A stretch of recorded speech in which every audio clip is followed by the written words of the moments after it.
Hi friends, റേഷ്ദിയാസിൻ്റെ മറ്റൊരു എപ്പിസോഡിലേക്ക് എല്ലാവർക്കും സ്വാഗതം. ഇന്ന് ഞാൻ തയ്യാറാക്കാൻ പോകുന്നത് നല്ല നാടൻ രസമാണ്. നമുക്ക് ഉച്ചയ്ക്ക് ഊണിൻ്റെ കൂടെയൊക്കെ കഴിക്കാൻ പറ്റിയ നല്ല അടിപൊളി രസം. So keep watching, hope you like it.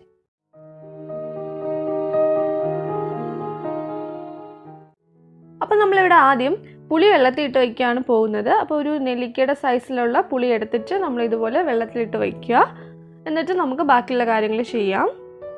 അപ്പോൾ നമ്മൾ രസപ്പൊടി ഉപയോഗിക്കുന്നില്ല, അതിന് പകരം നമ്മൾ ഫ്രഷ് ആയിട്ടെല്ലാം ചതച്ചെടുക്കുകയാണ്. ഇവിടെ 1/2 ടീസ്പൂൺ കുരുമുളക് എടുത്തിട്ടുണ്ട്. അതോടൊപ്പം തന്നെ 1/2 ടീസ്പൂൺ ജീരകവും കൂടെ ആഡ് ചെയ്ത് കൊടുക്കുകയാണ്. ചെറിയ ജീരകമാണ് എടുത്തിട്ടുള്ളത്. എന്നിട്ട് നമുക്ക് നന്നായിട്ടൊന്ന് ചതച്ചെടുക്കാം. അപ്പോൾ നമ്മളിപ്പോൾ ജീരകവും കുരുമുളകും നന്നായിട്ട് ചതച്ചെടുത്തിട്ടുണ്ട്. ഇനി നമ്മൾ ചതച്ചെടുക്കാൻ പോകുന്നത് വെളുത്തുള്ളിയാണ്. അപ്പോൾ ഒരു 6-7 അല്ലി വെളുത്തുള്ളി എടുത്തതിന് ശേഷം അതും കൂടെ ഒന്ന് നന്നായിട്ട് ചതച്ചെടുക്കണം നമുക്ക്.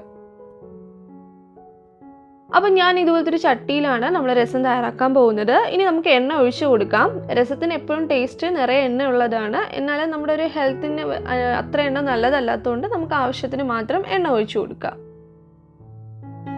എണ്ണ ഇപ്പോൾ നന്നായിട്ട് ചൂടായി വന്നിട്ടുണ്ട്. ഇനി നമുക്കിതിലോട്ട് 1/2 ടീസ്പൂൺ കടുക് ഇട്ട് കൊടുക്കാം. അപ്പോൾ കടുകൊക്കെ ഒന്ന് നന്നായിട്ട് പൊട്ടി വരണം. അതോടൊപ്പം തന്നെ നമുക്ക് ഒരു വറ്റൽമുളകും കൂടെ മുറിച്ചിട്ട് കൊടുക്കാം. കടുകൊക്കെ നന്നായി പൊട്ടി. ഇനി നമുക്കിതിലോട്ട് ചെറിയ ഉള്ളി ആഡ് ചെയ്ത് കൊടുക്കാം. ഇത് 3 ചെറിയ ഉള്ളിയുണ്ട്. അത്യാവശ്യം ഒരു മീഡിയം സൈസുള്ള ചെറിയ ഉള്ളിയാണ്. അതിന് നന്നായിട്ട് ചെറുതായിട്ട് അരിഞ്ഞതാണ് ആഡ് ചെയ്ത് കൊടുക്കുന്നത്. ഇനി നമ്മൾ ഇതൊന്ന് വഴറ്റി കൊടുക്കുക. ഉള്ളി നന്നായിട്ട് വഴണ്ട് കരിഞ്ഞു പോകരുത്. കരിയാതെ നല്ലതായിട്ട് ഇതിനെ വഴറ്റി നല്ല കളർ മാറി വരുന്നവരെ ഇതൊന്ന് നമ്മൾ വഴറ്റി കൊടുക്കണം. ഉള്ളി ഇപ്പോൾ നന്നായിട്ട് വഴണ്ട് വന്നിട്ടുണ്ട്. ഇനി ഇതിലോട്ട് നമുക്ക് കരിവേപ്പില ആഡ് ചെയ്ത് കൊടുക്കാം. ഞാൻ ഒരു കൊത്ത് കരിവേപ്പിലയാണ് ഇപ്പോൾ ഇതിലോട്ട് ആഡ് ചെയ്യുന്നത്. അതോടൊപ്പം തന്നെ നമ്മൾ നേരത്തെ ചതച്ച് വെച്ച വെളുത്തുള്ളി ഉണ്ടല്ലോ, അതും കൂടെ ആഡ് ചെയ്ത് കൊടുക്കുകയാണ്. അതിനുശേഷം ഇത് നന്നായിട്ടൊന്ന് വഴറ്റി കൊടുക്കുക. ഇനി നമുക്ക് നേരത്തെ ചതച്ച് വെച്ച കുരുമുളകും അതുപോലെ ജീരകവും കൂടെ ഇതിലോട്ട് ആഡ് ചെയ്ത് കൊടുക്കാം. എന്നിട്ട് അത് ഇതിൻ്റെ പച്ച ടേസ്റ്റ് മാറുന്ന വരെ, ഒരു മണമൊക്കെ വരുന്നത് വരെ ഒന്ന് വഴറ്റി കൊടുക്കുക. ഇനി നമുക്ക് 2 പച്ചമുളക് ഇതുപോലെ നീളത്തിന് അരിഞ്ഞത് ആഡ് ചെയ്ത് കൊടുക്കാം. എന്നിട്ട് അതും കൂടെ ജസ്റ്റ് ഒന്ന് വഴറ്റിയെടുക്കുക. ഇനി നമുക്കിതിലോട്ട് 1 ടീസ്പൂൺ ചതച്ച മുളകും കൂടെ ആഡ് ചെയ്ത് കൊടുക്കാം. ഇതും കൂടെ ആഡ് ചെയ്യുമ്പോൾ നമ്മുടെ രസത്തിന് നല്ലൊരു ടേസ്റ്റും മണമൊക്കെ ഉണ്ടാവും. എന്നിട്ട് ജസ്റ്റ് ഇതൊന്ന് വഴറ്റി കൊടുക്കുക. അതിനുശേഷം നമുക്കിതിലോട്ട് ഒരു തക്കാളി അരിഞ്ഞതും കൂടെ ആഡ് ചെയ്ത് കൊടുക്കാം. എന്നിട്ട് നന്നായിട്ട് വഴറ്റുക. ആ തക്കാളി നന്നായിട്ട് വഴണ്ട് ഒന്ന് ഉടഞ്ഞു വരുന്നത് വരെ നമ്മൾ നന്നായിട്ട് ഇതൊന്ന് വഴറ്റി കൊടുക്കുക.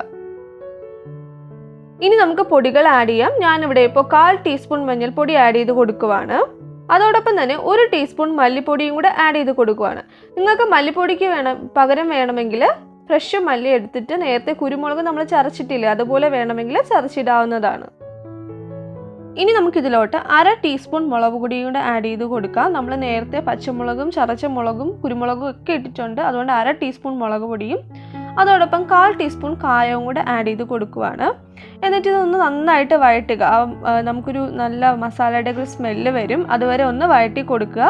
പിന്നെ എപ്പോഴും ശ്രദ്ധിക്കുക, നമ്മൾ ചട്ടി ചൂടായതിന് ശേഷം ഫ്ലെയിം ലോയിൽ വെച്ചിട്ടേ ചെയ്യാവുള്ളൂ, അല്ലെങ്കിൽ എല്ലാം കൂടെ കരിഞ്ഞു പോകാൻ ചാൻസ് ഉണ്ട്.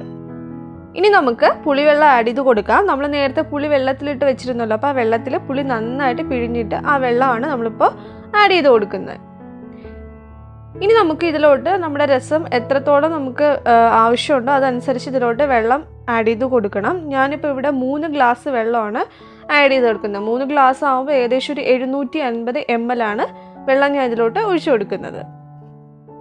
ഇനി നമുക്ക് ആവശ്യത്തിന് ഉപ്പും കൂടെ ആഡ് ചെയ്യാം. ഞാനിവിടെ 1/2 ടേബിൾ സ്പൂൺ ഉപ്പ് ഇടുന്നുണ്ട്. നമ്മൾ രസമാകുമ്പോൾ പുളിയും എരിവും ഉപ്പും ഒക്കെ നന്നായിട്ട് വേണം. ഇനി നന്നായിട്ടൊന്ന് മിക്സ് ചെയ്തതിന് ശേഷം നമുക്കിതൊന്ന് തിളപ്പിക്കാം.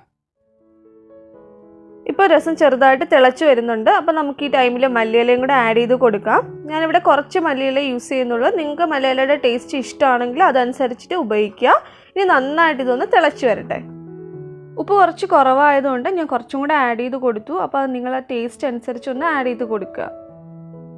അപ്പോൾ നമ്മുടെ അടിപൊളി ടേസ്റ്റി നാടൻ രസം തയ്യാറായിട്ടുണ്ട്. നമുക്ക് ചോറിൻ്റെ കൂടെ ഒക്കെ കഴിക്കാൻ നല്ല ടേസ്റ്റിയാണ്. അതുപോലെ തന്നെ നമ്മൾ കുറച്ച് രസം കുടിച്ചു കഴിഞ്ഞാൽ നമ്മുടെ ഡൈജഷനൊക്കെ ഒന്ന് ശരിയാവും.